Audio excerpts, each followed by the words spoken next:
৩০ বছর বয়সী এক নারী। মামা চা কফি লাগবে? চা কফি কি গরম? হ্যাঁ গরম আছে, শীতের মধ্যে খাইলে ভালো লাগবে। তীব্র শীতের মধ্যেও থেমে নেই তার জীবন যুদ্ধ, কারণ তার ঘরে রয়েছে অসুস্থ মা, রয়েছে অষ্টম শ্রেণীতে পড়াশোনা করা এক ছেলে। মা ছেলের মুখে হাসি ফোটাতেই প্রতিদিন রাতে কফি বিক্রি করতে বেরিয়ে পড়েন তিনি। কোনো অসুবিধা না, আমার ছেলেটা যদি একটু ভালো থাকে, আমার ছেলের মুখে একটু হাসি ফোটাইবার জন্যই আমি আজকে মনে করেন কফি বেচেছি। বলছি সংগ্রামী নারী সাথিয়া আক্তারের কথা। মধ্যরাতে ঢাকা বিশ্ববিদ্যালয়ে চলে তার জীবন যুদ্ধ, কারণ কফি বিক্রি করে তার যা আয় হয় তা দিয়েই কিনতে হবে মায়ের ওষুধ, চালাতে হবে ছেলের পড়াশোনার খরচ।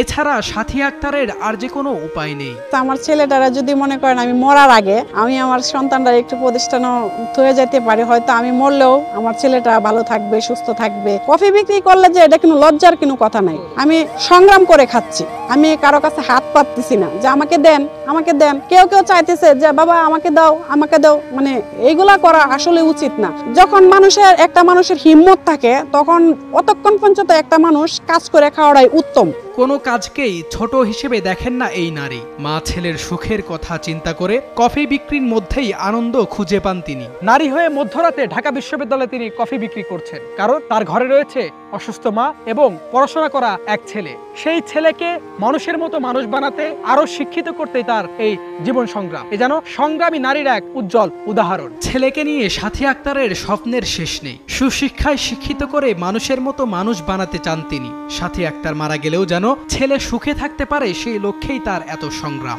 কি হবে না হবে ওটা তার ব্যাপার। ওটা দেখেন, পড়াশোনা করলেই তো শুধু হয় না, মাস্টার তার মাথার মধ্যে জ্ঞান ঢুকাই দিতে পারে না, তাই না? কিন্তু নিজে নিজে অভিজ্ঞতা বাইর করতে হয় যে আমি এটা ইঞ্জিনিয়ার হইতে চাই, কিংবা ডাক্তার হইতে চাই, কিংবা চাকরিজীবী হইতে চাই, তাই না? সাহসী এবং সংগ্রামী হবার কারণেই সারাদিন মানুষের বাসাবাড়িতে কাজ করার পর মধ্যরাতে এভাবেই কফি বিক্রি করেন তিনি।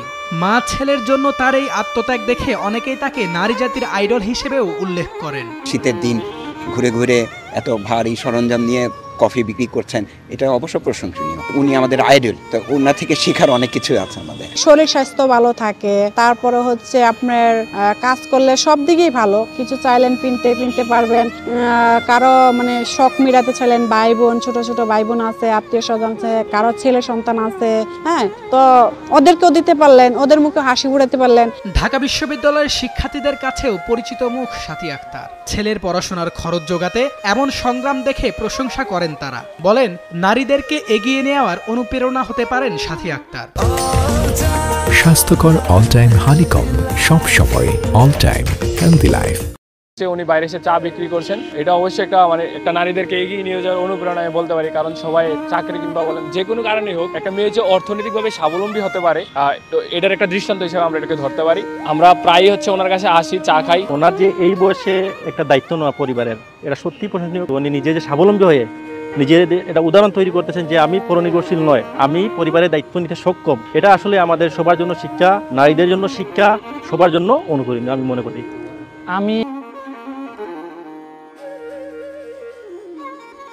উনি একজন মহিলা হয়েও যে এটা করতে পেরেছেন, এটা আসলে মানে অনেক পুরুষের ওই সাহসটা হয় না, ঠিক আছে? আমার মনে হয় উনার কাছ থেকে মানে যে কোনো মেয়ে প্রেরণা হিসেবে কাজ করতে পারে উনি। HM Imran Hossain, news 24, Dhaka.